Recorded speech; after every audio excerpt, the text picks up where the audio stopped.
Muy buenas noches. En primer lugar, agradecer a la psicóloga Carla Jiménez Salas por brindarnos su valioso tiempo para realizar esta entrevista en donde vamos a abordar algunos puntos que consideramos muy importantes para la correcta elaboración de nuestra campaña comunicacional sobre la discriminación basada en la orientación sexual y la identidad de género. Bien, empezamos con la primera pregunta, la cual nos dice, ¿cómo percibe usted la problemática en relación con la discriminación por orientación sexual e identidad de género en nuestra sociedad actual? Ya, ok, buenas noches, chicas. Respecto a la pregunta, em, lo veo como desde una posición alentadora, ya que creo que a lo largo de los años esta discriminación ha ido disminuyendo. Y siento que las nuevas generaciones tienen una perspectiva distinta acerca de lo diferente en general. Entonces, la discriminación ha ido disminuyendo. ¿Sí? Entonces, pienso que actualmente, sobre todo en los jóvenes, a partir de los 15 años en adelante, tienen una postura distinta acerca de todo lo que es diferente, incluyendo las diferencias respecto a la sexualidad. Entonces, desde mi propia experiencia también he podido observar, incluso desde la educación básica regular, desde los colegios, que los estudiantes están siendo más tolerantes, están comprendiendo mejor, están aceptando las diferencias que existen entre sus compañeros. Entonces pienso que, digamos, en la actualidad, lo veo con veo una posición bastante alentadora de las personas hacia el cambio. Siento que esto está mejorando, sin embargo, todavía hay algunos puntos en donde se podría mejorar más. Sí, es muy cierto. La sociedad actual es más tolerante ante estos temas. Bien, con la segunda pregunta, ¿cuáles considera que son los factores principales que generan que una persona sienta rechazo hacia algún miembro de la comunidad LGBT? Ujú. Ok, eh, uno de los factores que podrían generar rechazo es el miedo a lo distinto. Es el miedo a lo distinto, es una reacción natural de todo ser humano, el tener algún miedo o rechazo a lo que es diferente, ¿sí? Entonces, en ese sentido podríamos hablar de lo que es normal, ¿no? Normal entre comillas, digamos, nosotros actuamos como sociedad eh, y para nosotros lo que es normal, entre comillas, es lo que es más similar a nuestras costumbres naturales o lo que se parece más a la sociedad en general. ¿No? Es decir, por ejemplo, si vemos que en la calle el 90% de las personas se viste de rojo, para nosotros es normal vestir de rojo. ¿Sí? Entonces nosotros adoptamos esas costumbres de la sociedad en la cual hemos crecido y tenemos cierto patrón de lo que viene a ser la normalidad. Entonces todo aquello que salga de la normalidad es diferente y muchas veces causa miedo. Y el miedo es una respuesta natural de los seres humanos desde que existimos. Entonces, esa puede ser una causa. ¿Sí? Entonces, cuando vemos personas distintas a nosotros, porque digamos que muchas veces la normalidad está dentro de los heterosexuales, ¿no? Cuando vemos algo distinto, hay un rechazo. Por otro lado, también la discriminación y este rechazo puede ser producido por la intolerancia que tienen muchas personas, ¿sí? Entonces, cuando hablamos de tolerar, que también es como un término que no me gusta mucho, pero cuando las personas tienen que tolerar a alguien distinto, ¿no? En cualquier aspecto en general, ahora estamos hablando de sexualidad, pero en realidad podemos tolerar muchas diferencias entre los seres humanos. Cuando hablamos de tolerancia, una de las personas tiene que ser flexible para poder aceptar o entender las características distintas que tiene la otra persona. Entonces, digamos, este contexto de discriminación que se da es por esos dos puntos, básicamente, por este miedo a lo distinto y por esta incapacidad de tolerar a lo que también es distinto. Muy interesante, claro. La incapacidad de tolerar es algo que muchas personas acá, más que todo en nuestro país, no tienen ese valor de tolerancia, ¿no? Así Con la es. tercera pregunta, ¿cuáles serían los principales efectos si es que no se da una pronta solución a la violencia y a la discriminación hacia las personas LGBT? son los efectos que ya hemos podido observar, ¿no? Violencia, básicamente es la violencia, la segregación, separarlos de los grupos, evitando que estas personas puedan desarrollarse como lo haría cualquier otra persona en todos los planos de su vida, ¿no? Entonces, si es que no podemos desarrollar esta capacidad de poder aceptar, entender en un marco de respeto la diversidad de las personas, lo que va a pasar es que van a seguir siendo segregados, no van a poder acceder libremente a sus derechos, porque tienen derechos tal como los tenemos todos, los derechos humanos aplican para todos. Entonces, esta discriminación que tenemos impacta a estas personas desde incluso el acceso a los servicios más primarios como podrían ser la salud sexual y reproductiva, el ingreso a ciertos lugares, que puedan desarrollarse con normalidad en la educación, en el trabajo. Hoy por hoy hay mucha discriminación en el sector laboral con las personas trans.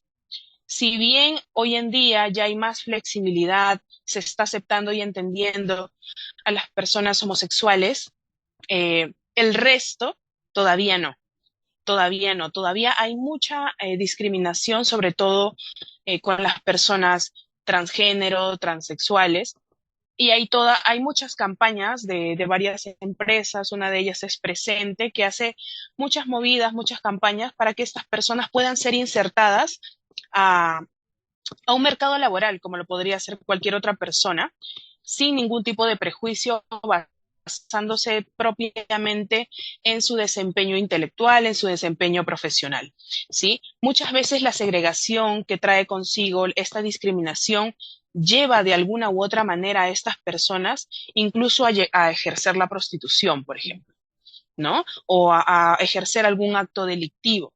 Algunas personas podemos decir, bueno, se va por el camino fácil, etcétera, pero no es así, es un camino en realidad duro y muchas veces es empujado por la sociedad justamente a raíz de esta discriminación y segregación. Claro, es verdad, como usted bien menciona, a raíz de toda la discriminación, incluso se tienen que llegar al punto de crear campañas para que estas personas puedan acceder a trabajos cuando debería ser un ejercicio normal en su vida, como cualquier otro ser humano.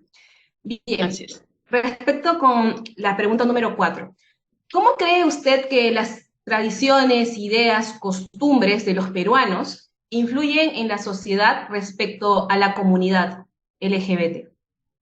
Sí, creo que Perú, así como muchos otros países de Latinoamérica, em, por ejemplo, ¿no? Tienen características similares, lo cual propicia dentro de estas relaciones que tenemos como comunidad, como sociedad, propician de alguna manera este marco de discriminación, ¿no? Por ejemplo, eh, digamos, las características o mandatos que se tiene dentro de la religión católica. Sabemos que el Perú es un país principalmente católico, ¿no? Es más, está declarado dentro de la Constitución, somos un país católico. Entonces, digamos, esta religión católica, desde una versión más ortodoxa, más tradicional, más dura, porque hoy por hoy hemos escuchado las últimas respuestas que ha dicho el Papa y ha sido bastante flexible, ¿no? Hay un cambio, pero hay muchos agentes de la Iglesia o de la religión católica que todavía no han podido, digamos, renovar este pensamiento o cambiar, ¿no? Entonces, los mandatos que tiene la religión no conciben a la comunidad LGTB, ¿no? Entonces todavía le ponen muchas trabas y esto también genera un rechazo de toda la comunidad católica, digamos, ¿no? Eso podría ser uno, la religión. Dos, como les digo, el prejuicio que hay dentro de los principales servicios de atención a las personas, ¿no? El servicio de salud, eh, digamos, la Policía Nacional, frente a cualquier hecho de discriminación y tal, en vez de salir a favor de estas personas de la comunidad LGTB, lo que hacen es discriminarlos, segregarlos, sin poderles ofrecer una ayuda, ¿no? Además, vivimos bajo un esquema machista. Lastimosamente, todavía tenemos este esquema dentro de la sociedad que no solamente se rige a los hombres, sino también a las mujeres. Entonces, esas son algunas características de nuestra sociedad que de alguna manera promueven este sistema de discriminación que tenemos. Sí, es muy cierto. Más que todo que también, como usted bien menciona, el Perú, hay mucho machismo en el Perú. Entonces eso, de hecho, que influye mucho en este tema. Bien, ¿qué opina de la terapia afirmativa? ¿Cree usted que podría ser una herramienta para poder disminuir el índice de rechazo que reciben las personas de la comunidad por parte, ya sea de sus familiares o amigos? Sí. Bueno, la terapia afirmativa lo que postula es un esquema de aceptación, de autoaceptación en un marco de respeto para las personas de la comunidad LGTB, ¿no? Es LGTBQ+. Eh, Eso es lo que hace esta terapia, ¿no? Entonces, es una terapia bastante productiva para estas personas porque muchas veces estas mismas personas sienten rechazo hacia sí mismas, ¿no? Entonces, esta terapia les ayuda a aceptarse, a, a observar sus comportamientos, sus características, la manera en cómo manifiestan su sexualidad como algo normal, algo aceptable y digno de respeto, ¿sí? Ahora, esta terapia, de repente es por la pregunta en cómo está formulada, podríamos extraer algunas estrategias de la terapia y plasmarlas dentro de una campaña o una estrategia más grande que pueda impactar al resto de la sociedad, ¿no? Porque si no tendríamos que como llevar a terapia a todos, lo cual es muy complejo porque sabemos que la terapia es una cuestión de una decisión bastante autónoma, ¿no? Entonces, quien no quiere llevar terapia no debería de llevar terapia. Entonces, lo que sí puede hacer es impactar de repente a los familiares de esta persona, incluso el cómo esta persona se concibe así y cómo lucha por sus derechos, ¿no? Pero lo que podríamos hacer en relación a la pregunta es extraer algunas estrategias, acciones de este tipo de terapias para poder aplicarlas a otras estrategias más masivas. Claro. Bien, le doy pase a Gisela, que va a continuar con las otras preguntas. Gracias.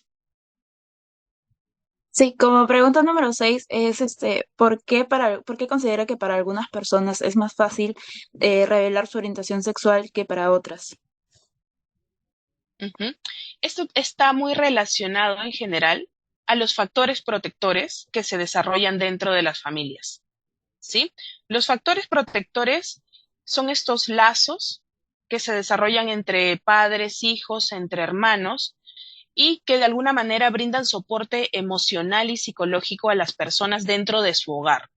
Entonces, si el hijo de repente eh, tiene algo importante que mencionar o cometió un error, etcétera, estos factores protectores que ha desarrollado durante su vida, que básicamente se desarrollan eh, en familias, digamos que están bien constituidas, en donde hay valores, etcétera. Cuando existen estos factores protectores va a ser más fácil para los hijos expresarse porque saben que van a obtener ayuda de sus padres, ya sea cualquier situación que se haya presentado. Entonces, en estas familias que tienen una estructura más sólida, es más probable que los hijos puedan comunicarles a sus padres porque saben que bajo ninguna circunstancia van a ser maltratados o discriminados, ¿sí? Pero tenemos el otro lado de la historia. Podemos tener una familia disfuncional. Muchas familias actualmente son disfuncionales por diferentes motivos, ¿sí? Violencia psicológica, física, verbal, etcétera. Entonces, cuando tenemos este esquema, este tipo de familias, no tenemos factores protectores de los hijos no van a comunicar. No van a comunicar su orientación, no van a comunicar ningún hecho que para ellos podría ser considerado como malo, porque obviamente saben que van a recibir algún tipo de castigo. ¿No? Ya sea físico, psicológico, porque a veces no es físico, pero es psicológico. No te hablo, para mí has muerto, etcétera, ¿no? Entonces los hijos para evitar este tipo de violencia no lo dicen. Sin embargo, muchos de ellos optan por contárselos a sus círculos más allegados, a sus amigos, ¿no?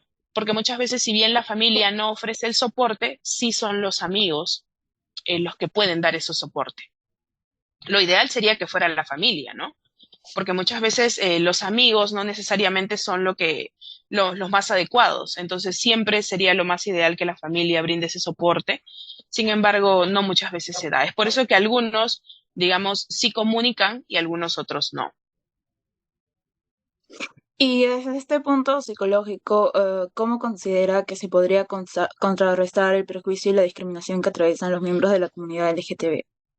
Sí, sí, tal como lo habíamos venido conversando, todavía existe este prejuicio de la sociedad acerca de lo distinto. Muchas veces los miembros de la comunidad son, digamos, están vinculados a, a una vida, a una vida sexual muy abierta o a una vida, digamos, muy loca, ¿no? Que de repente, eh, no sé, como que tienen una idea o un prejuicio de que no tienen un camino muy marcado, de que viven a la loca, ¿no? Pero lo cierto es que pasa lo mismo que con la comunidad heterosexual, ¿no? Algunos, eh, digamos, tienen más parejas, salen más a fiestas, pero no hay que englobarlos a todos en un solo espacio, ¿no? Pero sí sigue existiendo todavía mucha discriminación y prejuicios acerca de la comunidad. Y justamente eso es lo que hace que actuemos de esa manera incluso violenta, ¿no? ¿Y qué cree que pasa internamente con estas personas que agreden físico psicológicamente a las personas de la comunidad LGTB? Ujú. Bueno, principalmente son personas que vienen de hogares de repente bastante tradicionales, que de alguna manera sus familiares también tienen estas ideas, de alguna manera homofóbicas, ¿no? Que alientan esta violencia, que tienen un lenguaje falto de respeto hasta estas personas, ¿no? Entonces, yo incluso podría decir que podrían llegar a ser violentas en muchos aspectos de su vida, ¿no? Porque una persona, digamos, que valora a los seres humanos por la calidad de seres humanos que son, digamos, porque simplemente son seres humanos y hay que respetarlos por eso, ¿no? Respetan a todos, sin distinción. En cambio, estas personas que podrían llegar a faltar el respeto, que podrían realizar actos de violencia, es muy probable que en general puedan tener conductas agresivas o violentas, ¿no? Muchas veces también lo que tienen que hacer es pasar por un proceso de deconstrucción, porque no hay que meterlos a todos, digamos, en el mismo saco, ¿no? ¿Qué es la deconstrucción? Es que muchas veces hemos sido criados en una familia o en una sociedad bajo ciertos cánones, ciertos estándares, con ciertas ideas, ¿no?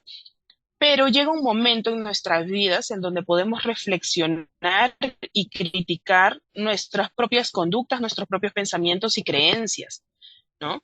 Y justamente esto es algo que se ve mucho en las personas de las edades de ustedes, la deconstrucción. Si bien crecieron con un cierto patrón de discriminación, de violencia, de todo lo distinto es raro, discriminación de género, de raza, etcétera, llega un momento en donde nos volvemos más reflexivos y podemos tomar acción sobre estas creencias que tenemos y deconstruirlas, elegir con qué nos quedamos, cambiar algunas, mejorar algunas, eliminar algunas. Entonces, es posible que hayan personas que en cierto momento de su vida hayan podido discriminar y tener estos prejuicios. Sin embargo, esta deconstrucción, que también viene desde la educación, puede hacer que estas personas cambien, ¿no? Eso también puede suceder. Entonces, también podemos verlo desde una postura más alentadora, que con educación podemos generar esta deconstrucción. ¿Algún consejo que le daría a las personas de la comunidad en cuanto no sepan cómo comunicarse con sus padres para que ellos lo acepten porque tienen miedo al rechazo? Sí, es complicado. Es una situación bastante complicada porque tendríamos que analizar el contexto familiar, ¿no? Si bien hay personas que, como les digo, tienen la capacidad de construirse, que también está vinculado con la inteligencia emocional que puedan tener, con las ganas que tienen de aprender, etcétera, podemos tener casos en donde a través de algunas sesiones de terapia o de aprender qué significa todo esto, eh, podemos tener un buen final. Sin embargo, también podría resultar hasta cierto punto peligroso, ¿no? Si es que sabemos que la familia no va a aceptar bajo ningún criterio lo que está sucediendo y va a tener una respuesta violenta, ¿sí? Eh, Lamentablemente, a veces lo mejor que podrían hacer estas personas es intentar hacer su vida separada de la familia que no está a favor, ¿no? Es lamentable, sin embargo, no pueden vivir bajo una discriminación todo el tiempo, bajo violencia, ¿no? Entonces, a veces, y eso es lo que muchos optan, es por salir de sus hogares y armar sus propias familias, tener sus propias familias, vivir separados. Muchas veces con los años es que la familia logra aceptarlos, incluirlos, reintegrarlos. Sin embargo, si la respuesta va a ser violencia, que incluso esta violencia puede llegar a matar y hacer infelices a estas personas, provocar un suicidio, etcétera, eh, no es una mala idea priorizar su salud mental y su felicidad y dar un paso al costado, ¿no? Entonces, si de cierta manera se puede conversar y llegar a buenos términos de construir a los padres, a la familia, para que haya una aceptación, bienvenido sea, pueden ir a terapia, etcétera. Pero si no, lo mejor será que esta persona dé un paso al costado para que pueda desarrollar su vida de una manera sana y feliz, ¿no? Bien, esas han sido todas las preguntas. Muchas gracias por contestarlas. Hola, buenas noches. Mi nombre es Marcos Lizama y el día de hoy tenemos la oportunidad de entrevistar al abogado Joao Jiménez. Para iniciar con la primera pregunta, ¿por qué cree usted que en el país como el Perú aún no es aprobada la ley que indica que las personas del mismo sexo puedan casarse y adoptar niños? Antes de responder, me gustaría agradecerles por la complacencia y por el gesto de invitarme a responder estas preguntas.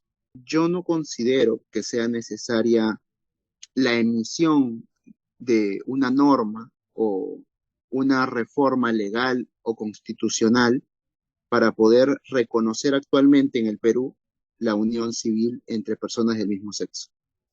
Digo reforma constitucional porque el año pasado, en un caso que el Tribunal Constitucional vio a propósito de una demanda planteada por la congresista Susel Paredes y su pareja para que se reconozca la unión civil en el Perú, el Tribunal Constitucional indicó que la única forma de reconocer la unión civil en el Perú era a través de una modificación de la Constitución y del Código Civil, porque interpretando conjuntamente ambas normas, el Tribunal Constitucional terminó concluyendo que lo que se protege en el Perú es la unión libre y voluntaria entre hombre y mujer. Entonces el Tribunal Constitucional señalaba que ellos no podían irrogarse las funciones que le competen al legislador, al Congreso. Entonces exhortó al Congreso que en caso lo juzgue pertinente, haga una modificación legislativa y una modificación constitucional.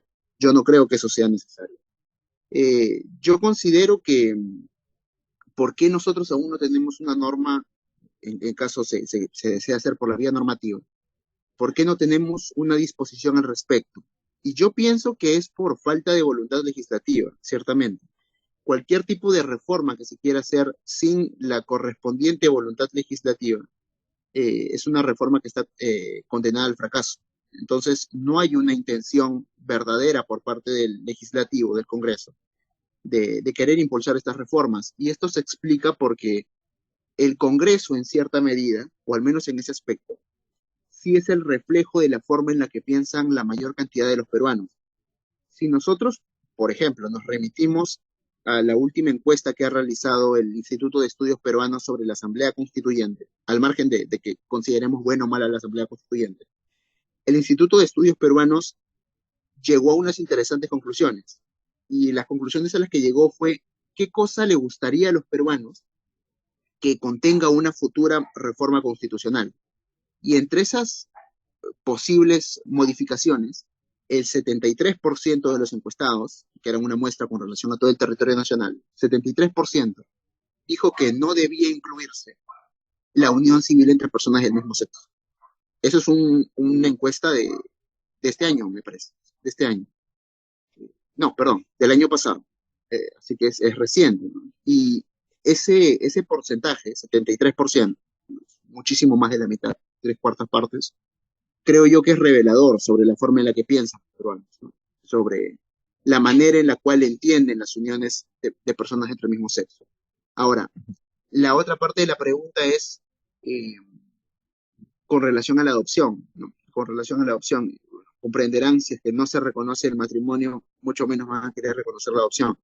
Y el sentido es casi el mismo, el sentido es casi el mismo de, de discursos, más que todo empíricos, de estos grupos extremistas, ¿no? Y también de la forma en la que piensa la gran mayoría de personas, de cómo un homosexual, una pareja homosexual podría asumir el rol de padre, que serían de repente malos padres, o que, o que no es una institución natural, o que terminarían volviendo homosexuales a los niños o ocasionándoles alguna desviación.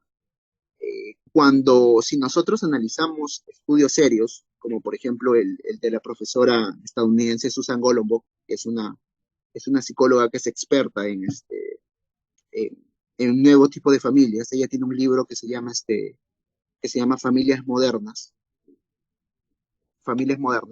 Entonces, ella analiza distintos tipos de familias distintas a las familias tradicionales, ¿no? Entonces, ella analiza, por ejemplo, familias en las que hay dos mamás, dos madres lesbianas, o hay una pareja gay que es familias, y lo analiza por capítulos. Y en función de evidencia científica, en función de encuestas que se han realizado a lo largo de años en Estados Unidos y en, y en Inglaterra, Golombok, citando a otros estudios también relevantes científicos, termina concluyendo que la orientación sexual, o mejor dicho, el género que puedan tener los padres, no es determinante con relación a la salud mental, al desarrollo cognitivo que puedan tener los niños, a, a, a la ausencia de depresión, al desarrollo escolar que puedan tener los niños. Eso no es fundamental, dice Golombok, ¿no? En función a estudios, como le digo, no en función a lo que el Opus Dei dice o lo que la Biblia supuestamente dice. Y, y por el contrario, lo que ella dice es lo fundamental en la crianza de un niño es la buena relación que puedan tener los padres, el factor económico, por supuesto, cómo no, aunque pueda sonar duro, pero sí, es cierto, es un factor que lo toma en cuenta. Y, y el desarrollo del apego que puedan tener los niños. Si es que los niños tienen un apego seguro con relación a una figura sólida, esto va a ser determinante de la salud mental que pueda tener el niño. Y ya los roles de género que puedan tener los niños se forman en función a un círculo mucho más amplio que el de la familia nuclear. Un niño no necesariamente forma la visión que tiene respecto a su género. Su identidad de género no la forma necesariamente con sus padres. Hay un vínculo mucho más grande conformado por el colegio, por los amigos, por los vecinos. Entonces es en función a esos estereotipos, no estereotipos, en función a esos roles de género que el niño ve, que termina modelando su identidad sexual, ¿no? No necesariamente la de los padres. Pero bueno, eso es con relación a la primera pregunta. Ok. Muy bien. Por otro lado, sabemos que en diversos países como Canadá, Argentina y Uruguay ya existen leyes que amparan los derechos de la comunidad LGBT.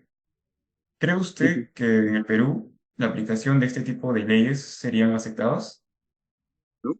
Las datan del 73%, como les digo, según este estudio de estudios peruanos, nos dice que los peruanos o no consideran necesaria la regulación, no es prioridad para una modificación constitucional, que como les digo, no es necesaria, basta con que el Tribunal Constitucional lo reconozca, eh, o creen que no es necesaria o creen que no debería regularse.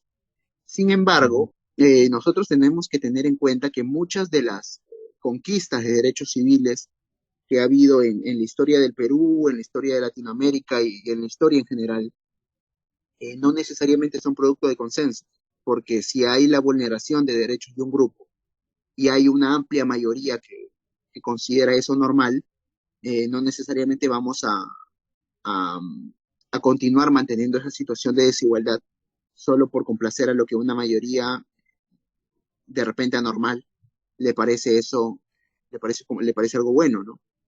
Si nosotros tenemos en cuenta cómo cómo se han realizado muchas conquistas de derechos civiles en el Perú, vemos que la gran mayoría han sido impuestas. Por ejemplo, la abolición de la esclavitud, que se realizó durante la segunda mitad del siglo XIX en el gobierno de Castilla, es paradójicamente realizada por un gobierno militar, un gobierno que llegó al poder mediante el uso de la fuerza y mediante un golpe de Estado.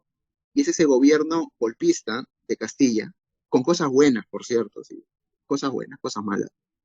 Es ese gobierno ilegítimo eh, que termina reconociendo los derechos de un grupo rezagado por distintas razones, por razones militares, por razones económicas, porque los negros iban a venir a engrosar las filas de Castilla por las razones que quieran, pero ese gobierno de facto termina reconociendo derechos civiles. Entonces, si vemos la forma en la que se han ido estableciendo este, las reformas de derechos civiles en el Perú, vemos que muchos y muchas de esas conquistas valiosas tienen un trasfondo dictatorial o un trasfondo profundamente autoritario. No digo que eso deba ser así, que eso sea bueno. De hecho, no pienso que nadie cree que sea bueno una dictadura autoritaria, ¿no? Pero es curioso en particular la forma en la que el Perú en la que actúan los derechos civiles en el Perú. Pero eso no tiene por qué cegarnos y no reconocer que hay un grupo de personas, los de la comunidad LGTBIQ+, eh, que no tienen los mismos derechos porque por el simple evento de elegir a una persona como pareja que es del mismo sexo, no, no gozan de los mismos derechos hereditarios, no gozan de los mismos derechos que podrían estar vinculados a seguros de salud, a seguros de vida, y todo eso es necesario eh, reformarlo a través de una modificación normativa, como ustedes plantean, o como lo podrían enfocar, o a través o como se hizo en el caso colombiano, ¿no? Que no hubo necesidad de una reforma legislativa, sino con el reconocimiento expreso por parte del Tribunal Constitucional. Esa sería mi respuesta. Continuando con esto, ¿cree usted que el Perú pueda llegar a ser un país democrático en cuanto a la comunidad LGBT se trata? ¿Qué cambios realizaría usted para que esta democracia se pueda lograr? Sobre si podríamos llegar a ese punto, yo considero que sí, solo que necesitamos las reformas legales o el reconocimiento constitucional, pero eso nunca va a lograrse si es que no tenemos o no existe la voluntad política para poder hacerlo. Eh, y esto no siempre va a contentar a la gran cantidad de personas, pero si es que uno mira el pasado con una perspectiva histórica, termina reconociendo que esas reformas, aunque en su momento pudieron ser cuestionadas y pudieron estar llenas de errores, terminan siendo necesarias, terminan reconociendo o terminando con un pasado que en su momento se vio como normal y ahora se ve como profundamente injusto. Yo creo que sí, esa sería mi respuesta. Buenas noches, yo soy Carlos Mora y en esta ocasión voy a hacer las tres siguientes preguntas. ¿Sí? La pregunta es, ¿las marchas LGBT en el Perú han tenido algún impacto en la sociedad? Si la respuesta es sí, ¿cuáles? Y si la respuesta es no, ¿por qué crees que esto se debe? Gracias, Carlos. Eh, hay que, me gustaría partir del hecho que las marchas de la comunidad LGTBIQ+, eh, difieren de otras marchas en el sentido que tienen una vocación muchas veces distinta. Cuando se plantea cuando se congrega una marcha en el Perú, convocada por distintos gremios, ¿no? Muchos gremios, están orientadas usualmente a un fin de protesta, a un fin de reivindicación de ciertas injusticias que abundan en nuestro país y que abundan en América Latina, y tienden a muchas veces a valerse de la violencia para poder ser escuchadas y para poder arribar a sus resultados. Esa vocación tienen las marchas.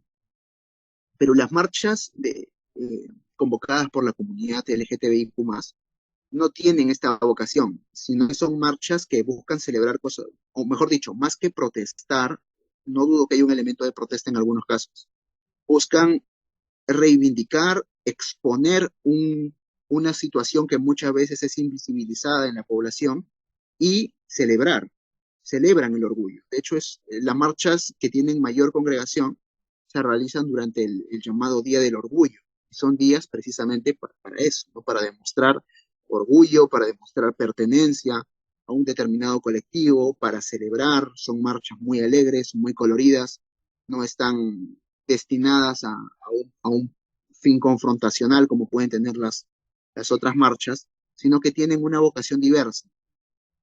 Y por eso yo creo que el impacto que puedan tener es un impacto totalmente distinto. Es un impacto distinto porque se estructuran de una manera distinta a las otras marchas.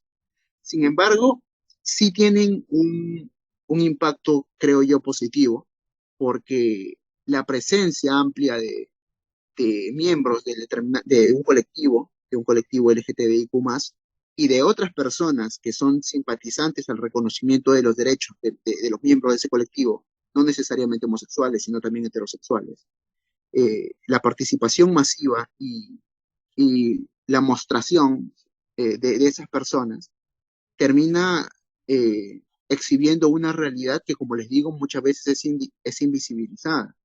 Y eso tiene un efecto en la sociedad positivo, a pesar de que en un momento pueda resultar chocante con relación a una moral mucho más puritana, mucho más ortodoxa.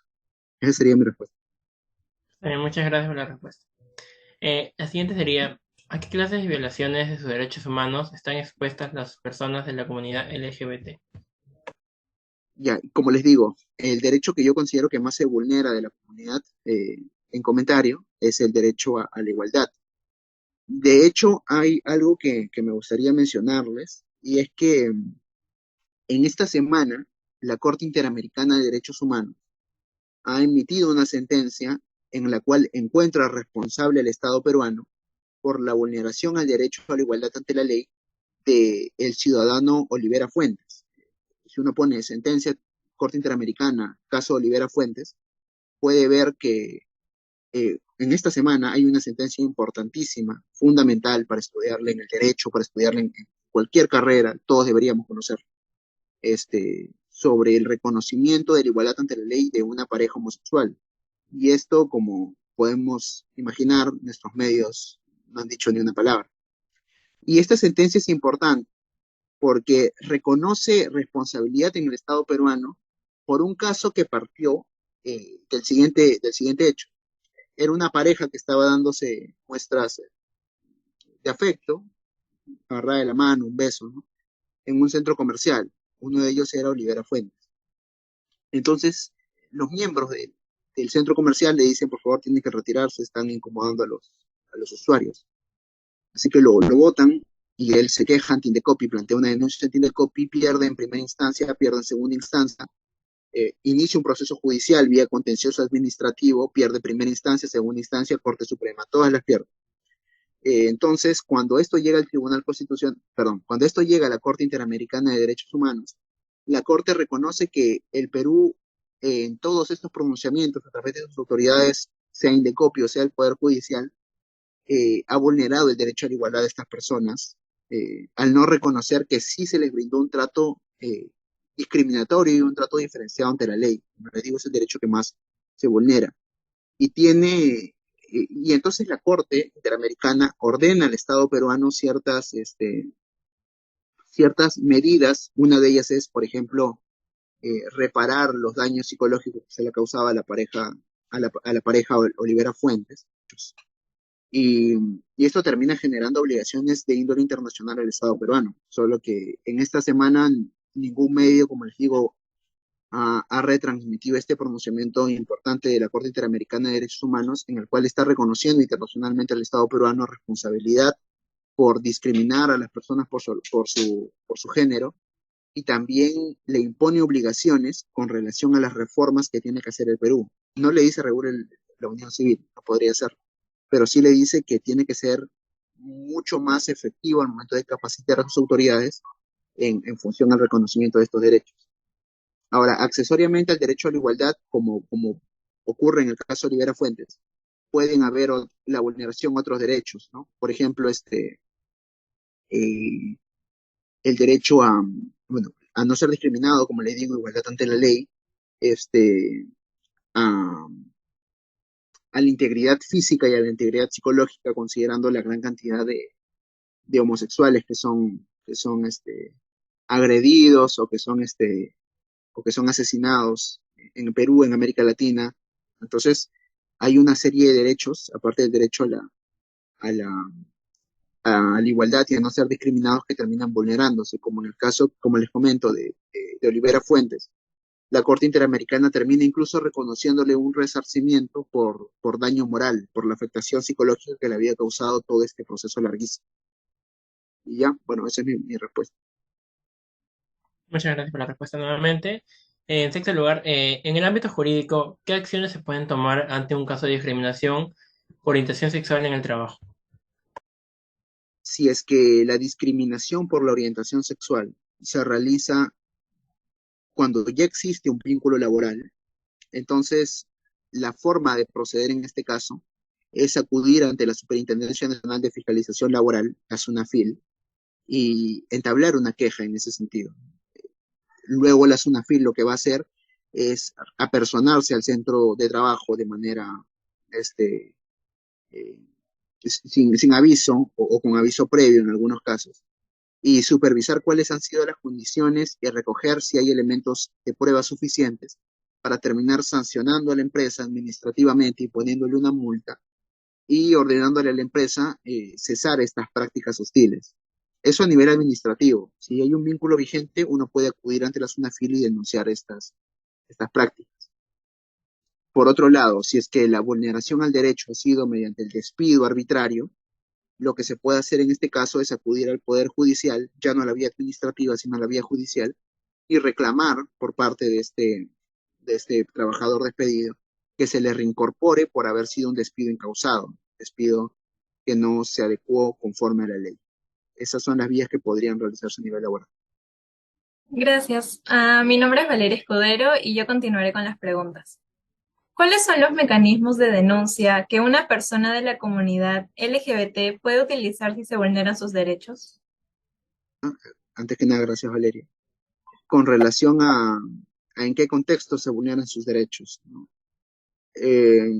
Me gustaría, por ejemplo, iniciar en el marco de una relación de consumo.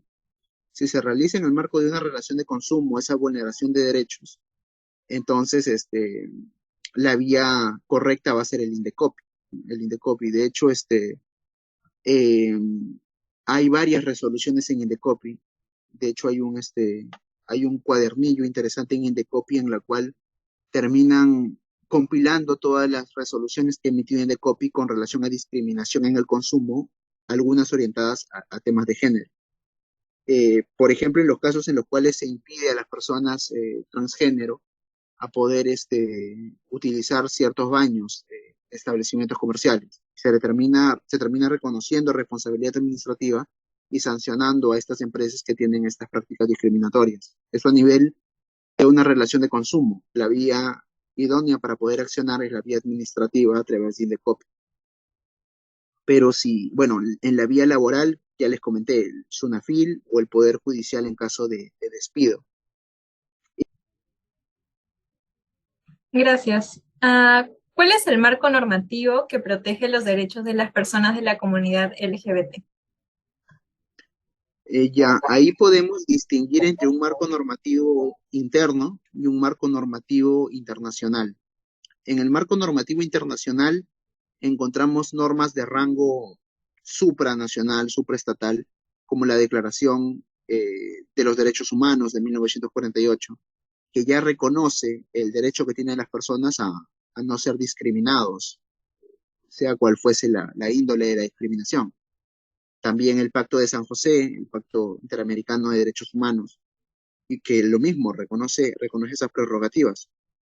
En el ámbito nacional, encontramos en la Constitución Política del Perú, que contempla igual esa proscripción a la discriminación, sea cual fuese la índole, en este caso una índole por temas de género, por temas sexuales, que pudiese realizarse.